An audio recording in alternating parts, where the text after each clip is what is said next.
So 1 year later, I installed the Starlink Gen 3 dish, which is now called the standard dish, 1 year ago. And I thought I'd update you on how it's been traveling around Europe with the Starlink Gen 3 dish, standard dish, and what I found. So the Starlink dish is still fitted on top of my van in the exact same place I fitted it a year ago. It's not moved and literally works absolutely flawlessly here. Just flat on the roof. I am not in any way, shape or form having to move it around, even though sometimes it does tell me that the alignment isn't correct. It just sits there and works fine. I'm still using the GLiner X3000 router, and primarily the router uses my EE SIM card, and then basically when I have a need for good internet like where I am now, I will power up Starlink, and then Starlink then takes over as the primary internet provider through the router, so everything in the van just works as normal. The only thing I have changed is I've changed to a 12 volt adapter that basically powers the router, the Starlink router. So whereas initially I'd got an adapter that was kind of like all-in-one that basically bypassed the router, so it provided the power over Ethernet kind of like trigger points and power and everything like that. That was temperamental, to be fair. And what I found was using the Starlink router with a 48 volt adapter, or 12 volt to 48 volt adapter, was the best solution overall. So everything works really cool now. I don't need to have my inverter on. Everything still works through 12 volt. So here's my setup. That is my Gen 3 Starlink router, and that is its power adapter. So that's taking 12 volts, converting it to 48 volts, which then powers up Starlink. And then I've got a LAN cable that goes from the back of that Starlink router to the back of my X3000 router. This is my 12 volt converter, because this is actually a domestic router. So it comes with a 240 adapter. So that actually changes it to 12 volts. So that works out all right. That's then obviously 12 volts to 48. So that's all right. That connects to the dish, which is just up on the roof. And then that gives us internet. I made a few videos all about the Mini versus the Gen 3 and power usage and all that kind of stuff. And I'm still happy that I went with the Gen 3 dish. Mainly, it still only uses around about 35 watts, 40 watts. Once you're actually sort of like, registered and the system's powered on. It can use like 70 or 80 watts once it's booting up. But other than that, it's fairly stable. And the speeds that I get are perfect for what I do. In excess of 400 meg down and 25 to 30 meg up. You can see that, sort of like quite a few times. The lowest I've ever had was in a thunderstorm. And even then, it was almost 40 meg down and 5 meg up. So again, the service, I can't say anything negative about at all. It's always worked. Even where I am at the moment with trees round and other places I've been with lots of tree cover around, I'm always getting really good coverage. And you can go into the app and you can see, what's interfering, what sort of coverage you've got. Any obstructions, if you like, they call it, would show up as little red dots. Yeah, nothing. Everywhere I use it, it says, yeah, you got clear sky, and it just sets up and it just works. We've travelled extensively in Europe, and that's not been an issue for the Starlink Gen 3 dish either, or aka the standard dish. In fact, the only thing that I would say is that the new policy from Starlink that stipulates that you can no longer use it unlimited away from your residence address has actually sort of like popped up, but it didn't stop us. So for example, of the unlimited package, traveled through Europe for 3 months, and every time we got to a new country, it said, welcome to France, Spain, Portugal, whatever. But at no point actually did it turn around and say, you're now limited, or you've passed your 3 months fair use policy, so we're going to now stop you, or anything like that. It just kept working. And it's much more the same as well with the EE SIM card that we use in the van as well. Even though EE has those kind of like same sort of fair use policies, they've never once stopped the internet. So I wouldn't worry about that either. So in the last 12 months, I've done around about maybe 9,500 miles, traveled all the way across Europe, and the majority of the time I'm using it because I wanted to park out of the way. So more rural locations. And believe it or not, France, Spain, Portugal, all those types of places, the vast majority of the time, the internet is fine, just over normal sort of like, mobile phone technology. I do make full use of the ability to pause the service as well.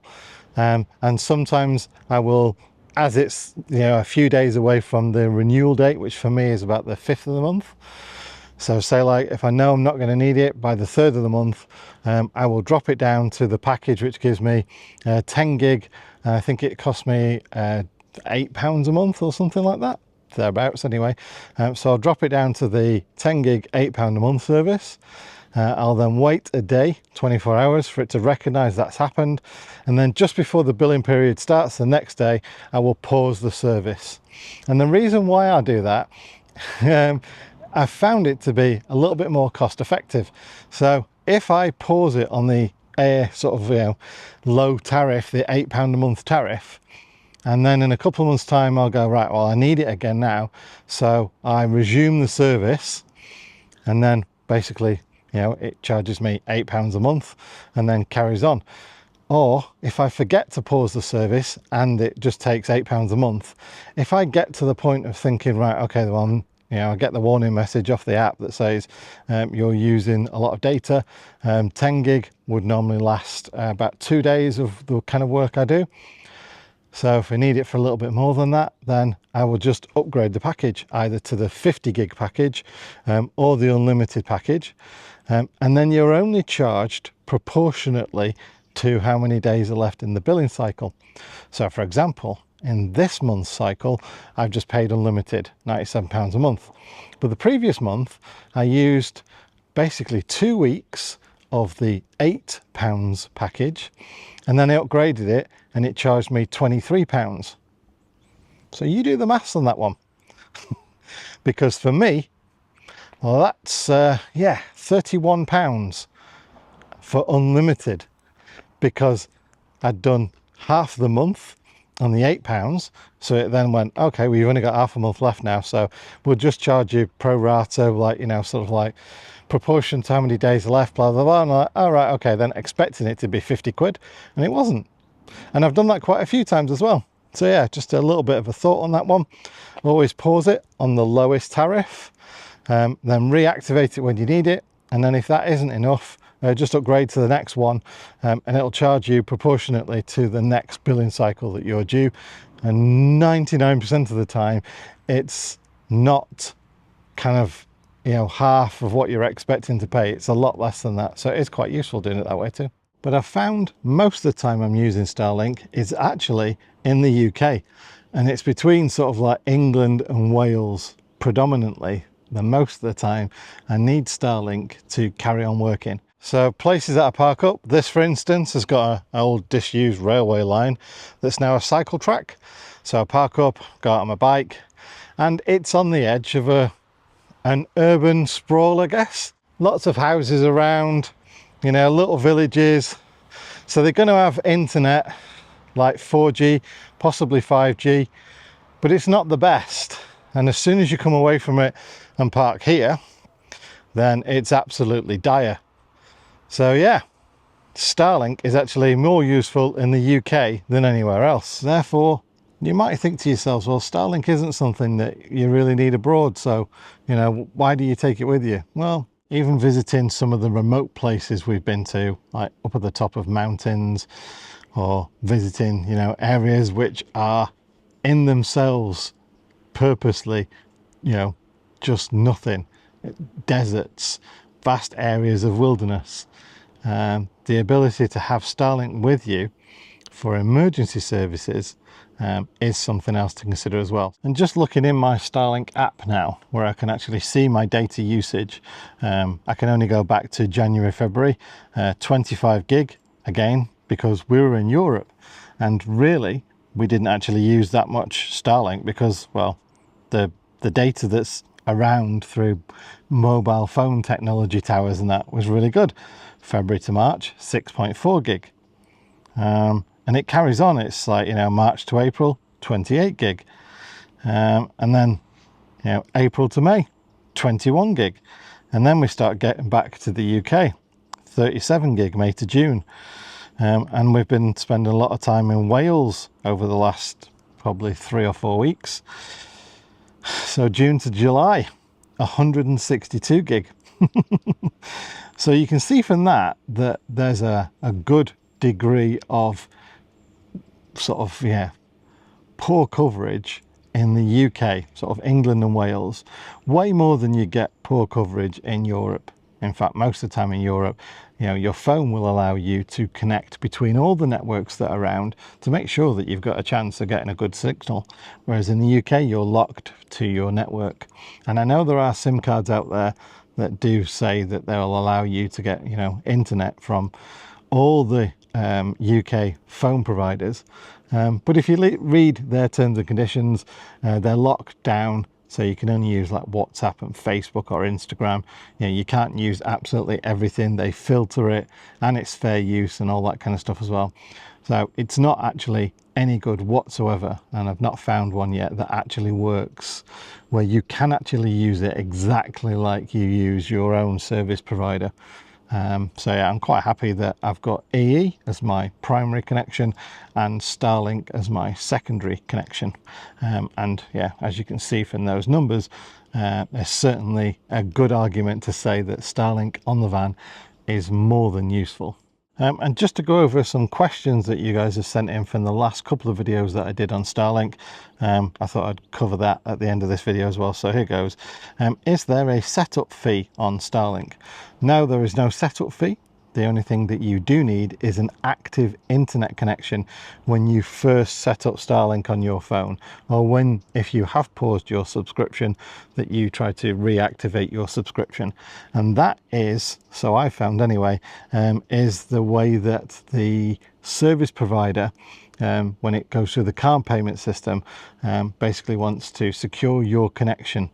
And obviously you can do whatever you want through the Starlink connection, the Starlink doesn't mind, but you've got to go outside of the Starlink connection to authorize your payment card to activate the service.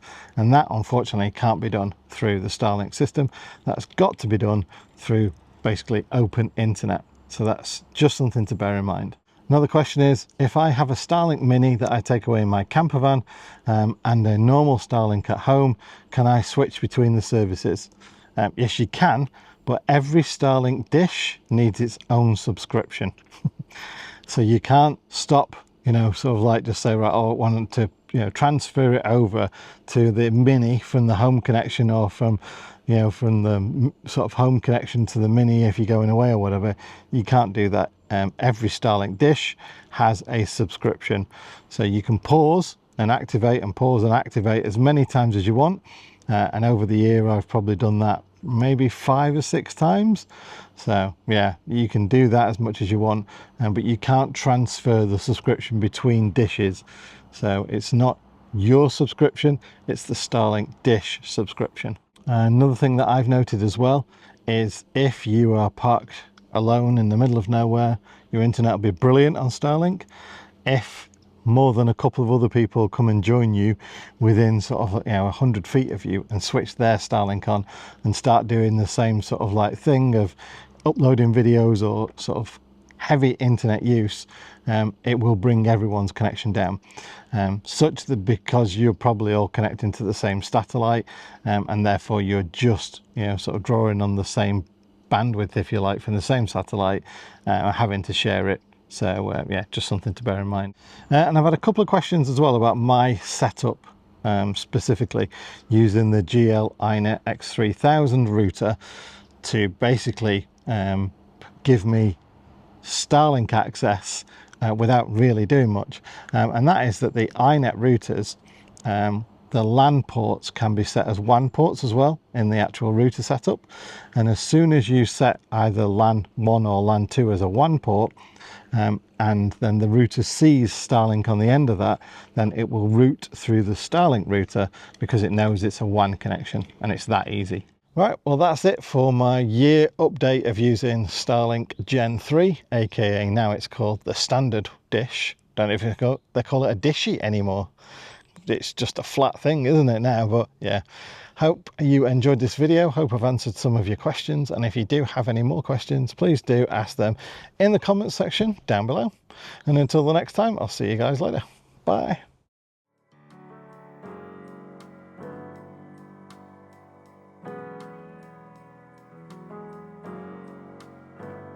If you're not already, please consider subscribing. It's free. And until the next time, I'll see you again. Take care, folks. Bye.